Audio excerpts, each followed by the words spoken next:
Hi, welcome to Hello Church. This is episode 81. We're actually in the middle of season 2, episode 5 of season 2. We're talking about the sermon. I'm Wade Bearden.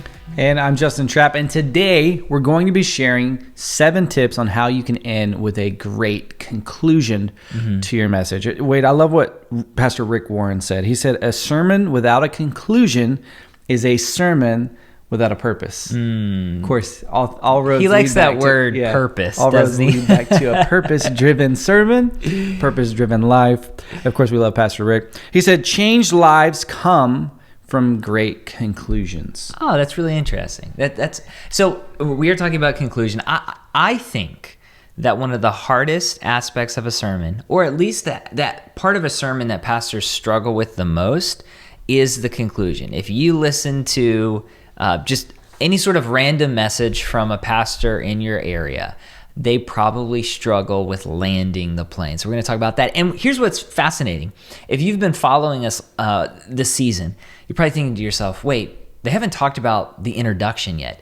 And the reason we're talking about the conclusion on this episode and the introduction on the next episode is because you actually need to write your conclusion before you write your introduction. I really do believe that. I mean, you could get away with it if you do it the opposite, but I think it's very beneficial to write your conclusion first. Now, before we dive in, just wanted to say hello to everyone listening on Spotify, Apple Podcasts, as well as watching from on YouTube. We've actually had several people comment recently, leave us some reviews on YouTube. Lucas, Joe, Valerie, username Wild Little, wherever you're at, Wild Little. It really helps the podcast when you rate and review us. So if you have a chance, make sure to do that on Apple Podcasts. I love Ben's comment. So we talked about preaching through books of the Bible, and Ben on YouTube said this. He said, "Great work, guys. Thanks. I had almost given up on preaching through books of the Bible, at least on Sunday morning. This inspired me to not give up on it." That's pretty cool. I think there's a way to preach through books of the Bible. We see it happen all the time. That's helpful, as applicable, and that's encouraging. And I hope pastors are able to do that. I think it's good to do topical sermon series, but I also love going through books of the Bible. So thanks, Ben, for that comment. We really appreciate it. Yeah, so let's dive right in. We have 7 tips for helping you end with a great conclusion. The first thing is really, and you kind of alluded to this, Wade. I did. I kind of spoiled it. It's a little bit, but the point is develop your introduction in light of your conclusion. I wonder what books would look like if authors, let's just say fictional authors, started writing a book without knowing where the story is going to land. Maybe you could get lucky every now and then, but to write consistently, you got to start with the end in mind. And I think as communicators of the gospel, we've got to establish and define what is the big idea. What is the conclusion of this? What do you really want to nail down by the end of the message, and particularly at the end of the message? Yeah, and I guess the difference between even writing a novel or a film and preaching is that when you're preaching, you have the text in front of you. Yeah. Like this is what you're preaching. You're preaching from this specific passage of the Bible. And something that I like to do, Justin, is as I'm working through the big idea of the message, this is something that I learned in seminary, is I like to offer a specific objective. And I write that down, and it always begins the same way. I say, as a result of listening to this message, I want the people in my church to, and then whatever the text is, whatever my sermon is, I kind of fill that out. So I want them to pray every day in the morning. I want them to stop resisting God's grace. I want them to reflect on God's love and allow that to really kind of work its way into their life every day. So you need to be able to do that. You need to be able to craft the introduction already knowing where you're going.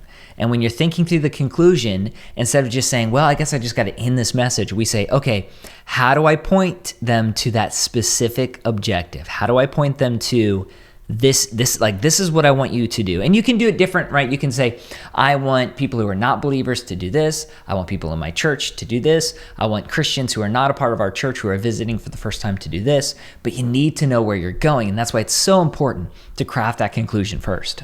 One of the things I love about Sermonary, it's our sermon writing app, and we are in the middle of releasing 2.0, which has amazing features, and it's a lot faster than the first one. And so if you haven't tried Sermonary, it's a wonderful platform for constructing and building and saving your sermons. Check it out, sermonary.com. But one of the things that we do, Wade, in Sermonary is when you go to create a message, one of the first things that we prompt you, it's like a little pop-out window. Yeah, a little slide out. It's like, hey, what's the big idea? Like we're essentially saying, what is your conclusion? Where are you headed with this message? And we feel like that's a great, thing for pastors to identify as you're starting a message, is to really start with the end in mind and with your conclusion. Now, I know you can hit your big idea in the middle of the message, but ultimately, the conclusion, they need to walk away with that big idea. You need to really reinforce that in your conclusion. And so with Sermonary, we've sort of tried to put that in practice, right? Help pastors put that in practice. And it stays there right at the top, right in front of you.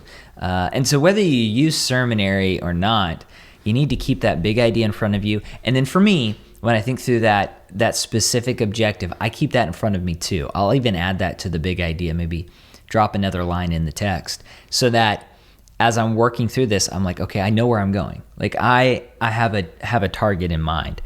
So that's why if you have an idea for your introduction, write it down, keep it ready, but don't actually formulate that idea until you've done your conclusion. And it's hard because I think most people write their sermon in a linear way. Yeah. And that's why conclusions are often so weak, because we just get tired. Yeah. Like we've just been working and working and working, and you get to the end and you're like, I'll just wrap it up. And we don't figure out that conclusion, or we don't talk through that conclusion. So make sure you do that. Here's another tip for a strong conclusion. When you're working through your conclusion, you want to recap the points of your message. So if you had like subpoints or the big idea, make sure you recap that. But here's what I always tell pastors. Be precise though, right? Yes. Recap your points without repeating your message. Here's what happens. You get to the end of your message and you realize there are all these really great things that I forgot to say or I didn't say, so I want to do it again. You need to make sure that you land that plane, but recap your points. And it can be a short paragraph. It could say, throughout this message, we've been learning about this Bible story, this passage, and we learned that God wants us to blah, blah, blah. That's what he wants us to do. That's how we should react to the gospel. It can be as simple as that. Be concise. Recap your points without repeating your message. And we'll leave it at that. Another thing that you can do, another tip, is to anticipate objections. And Wade, we filmed something a few years ago with Dr. Jeff Magruder, and it's a preaching masterclass, and I think we actually have that available for free. So if you go to the show notes, there should be a link where you can get the preaching masterclass for free. I encourage you to do so. It's got a lot of great content in it with Dr. Jeff. It's like this. Yeah, it really is. It's a number of different videos on different aspects of the message, and it is super cool. It's got handouts, and it's like a seminar, a mini seminar for free. The quality is just, it's really good. He taught me how to preach, and so I'm kind of biased, but yes. So he has a master class, and he also did a video for us one time where he talked about anticipating objections. And he's written about this in other articles. But one of the things that he says is, anticipating objections is effective both in the application and the conclusion, especially if the call to action is developed in the conclusion. So if you have your conclusion and it's all about here's the call to action, you need to anticipate those objections. He goes on to say, in this type of conclusion, you identify what objections your audience could have about what you've been preaching. What might they find hard to believe? What are some of the competing priorities they possess that could make it difficult for them to act on what the sermon is directing them to do? So if you're preaching about generosity and you've been talking about generosity and you've been working through the text and you get to the end of the message and your call to action, your specific objection is, I want the people in my church to begin giving to charities, begin giving to the church. You have to anticipate those objections and say, now I know what some of you are thinking. This is a big one. This is a big one. You might say, how can I trust the church with my money? Or you might say, hey, how do I pay my bills? So just talk through those issues and anticipate those objections and respond to them in a biblical way. That's super important. That's something that you need to work through in your conclusion. Another tip for you is to rehearse the end. Now, Wade, you said something earlier, and I thought it was so great to remember that you said that our energy wanes in sermon preparation. Oh, yeah. If you're writing in a linear format, if you're starting at the beginning, by the time you get to the end, you're just going to be a little bit more tired, a little bit less energetic. You won't feel as fresh. I think the same is true in preaching, right? You get to the end and maybe you've been preaching passionately, but if you're preaching multiple services, you're going to lose some of that, that oxygen, so to speak, of your energy. And so one of the things that you can do is, if you can't rehearse the entire sermon, which I think that you should, you can rehearse the conclusion. And that can help you be a little bit more crisp, a little bit more precise. I love Josh Shipp. He's a well-known public speaker to public schools. So he goes to middle schools, high schools, and he's really funny. He's very entertaining. And he's got a great story. He says that you should rehearse your talk over 100 times. Now, he has one talk, right? Or he has a few talks probably. And he's doing it over and over again. And everywhere he goes, that talk, people are paying him good money, right? So his talk has to be a home run. I think it's probably impractical for pastors to try to rehearse your sermon over 100 times. I'm not saying that. I'll just say yes, it is. But his point is made, right? Yeah. That anything that is worth doing, that you want to be good at, you need to practice it. I read a stat the other day that said that NBA players in the off season, and even really in season, when they're practicing, they're doing practices twice a day, and they're shooting over 4,000 shots per week.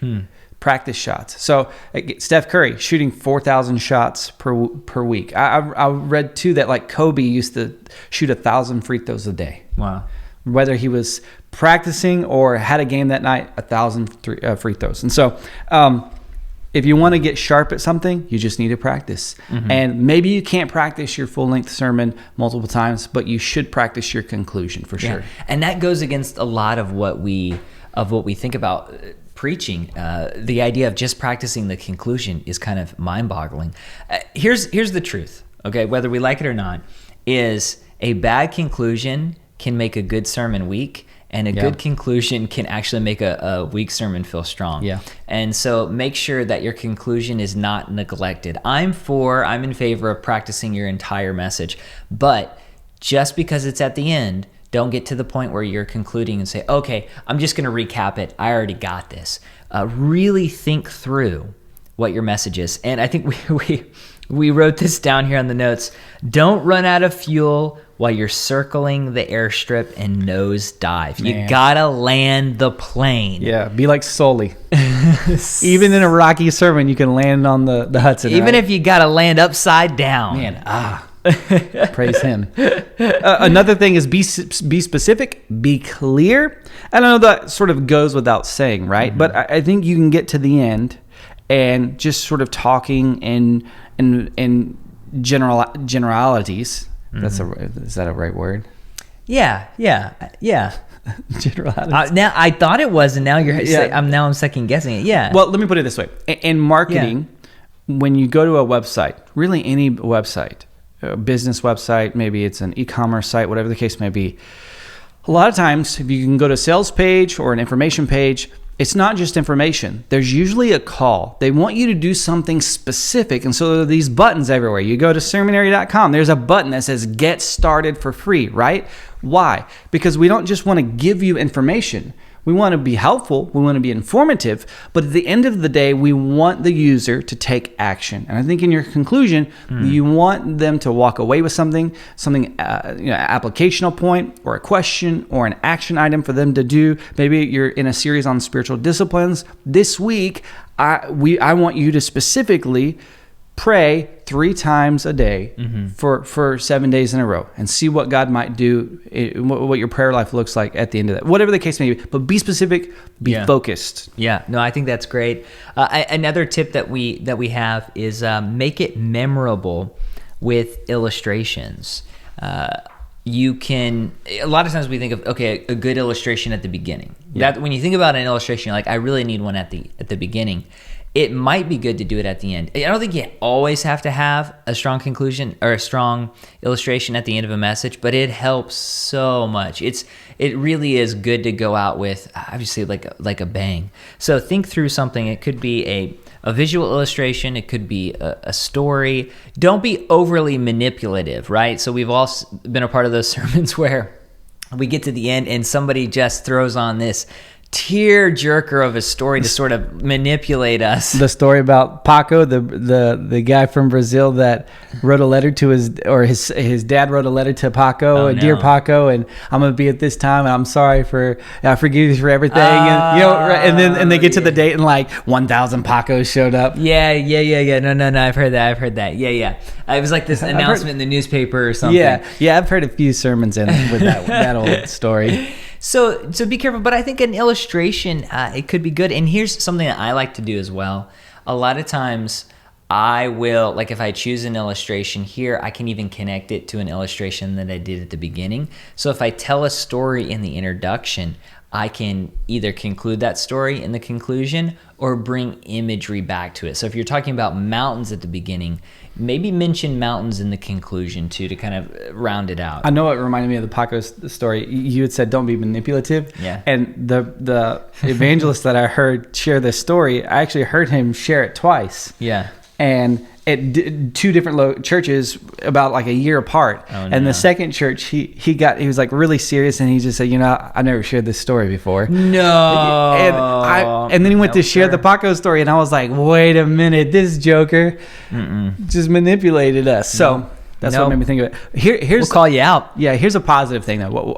A pastor that I served under, he did a series on the fruit of the Spirit, and every week he talked about 1 fruit per week. So you get to joy. And what he did was he would equate one of the fruits of the Spirit with an actual fruit. So joy was oranges. And so he would go into the details on oranges and what's significant about oranges. And then you talk about joy and what the scriptures say about joy and how we should have joy as believers. And then at the very end of the message, the ushers, without being prompted, would just start walking down the aisles, and they have baskets of oranges, and everybody in the place got an orange right before they walked out. And I just thought it was a fun series. So every week they would get some fruit at the very end of the message. And of course, he was a great communicator, and so his conclusions were really strong. And then everyone walks out with an actual physical reminder of the message that night. Yeah, I had this when I first started preaching. Somebody gave me, I don't know if it was my father-in-law or my pastor, they gave me this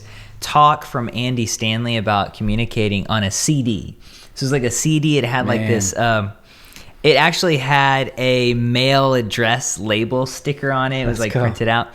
And it was a great talk. I actually still think about some of the things he talked about in that lecture. YOLO Andy. Yeah, Andy said at the end, he was preaching on the last chapter in Jonah, how Jonah is...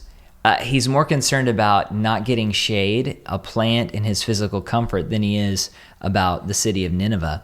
And Andy Stanley gave everyone, when they left, this just like really cheap, small plant. And he said, here's what I want you to do. Take it home and don't water it. Like, don't put it in the sunlight. Just watch it die. Just let it sit there and die over the course of the next couple of weeks. Just take this plant home and watch it die. What a call to action right there. I love that. Right? And he said, every time you see it and you watch it die, I want you to think to yourself, do I care more about my physical comfort than I care about the lost? And I was like, oh, that's really cool. So you can do something really memorable at the end of your message. And if people walk out with that story and that plant, like, they're going to remember what you talked about. It'd be fantastic. The next thing, and we've kind of been circling this for a while, but the next tip is connect it to current daily life. So whenever you finish a message, it might be that you need to address different groups in the audience. You might need to address the students. and you say, hey, you returned to school this week. Like, your summer break is over this week. Here's how you can apply this message. Or, hey, you're new here and maybe you're not a Christian. Here's what I want you to think about this week. Or, hey, you're not a Christian and I want to invite you to become a Christian today. I want you to follow Jesus today. Connect your sermon to the everyday lives of the people around you. How does it relate today? And if you do that in the conclusion, people will remember what you're talking about and help them to really just kind of digest what you're talking about. I agree. And lastly on this list, I think this is actually number 8. This is like the bonus. Is this 8? I think this is number 8. We said 7. Okay. Well, hey. Yeah. Free bonus on the podcast. Free bonus on the podcast. And this is like preaching to preachers, right? Preaching to the choir. And there's not much to elaborate on this point, but we're just going to go ahead and say it, right? Yeah. Let your conclusion be your conclusion. Yeah. Pastor. Yeah. Practice your delivery. Be specific. Be clear. Connect it to daily life. Rehearse the end. Make it memorable with illustrations. But let your conclusion be your conclusion. And if none of this works, right? None of these tips work, then just remember the ABC of preaching. Just always be closing. Always be closing, right?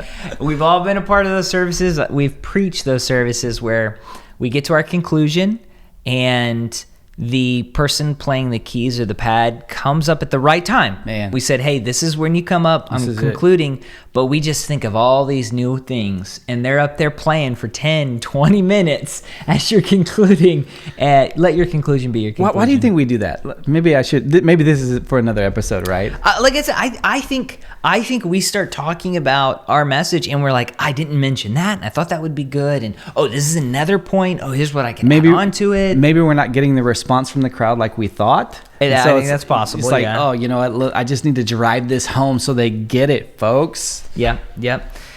So that's 8 tips. We said 7 plus a bonus. Yeah. As you think through your conclusion. Let us know what you think about the conclusion of your messages. Do you think it's one of the aspects of your sermon that you struggle with the most? Is it the hardest thing for you to write? Do you have a plan to write it, or you just kind of wing it every week? We'd love to hear that. Make sure to tweet us or leave a comment in the comment section of YouTube. And also, once again, make sure to rate and review the show, especially on Apple Podcasts. That's just huge for us. Next episode, we're going to be talking about, you guessed it, introductions. Yes. How to have a compelling, a catchy and engaging introduction that keeps people hooked from the get-go. Now that you've landed the plane with the conclusion, we'll show you how to take off. We'll see you next time on Hello Church.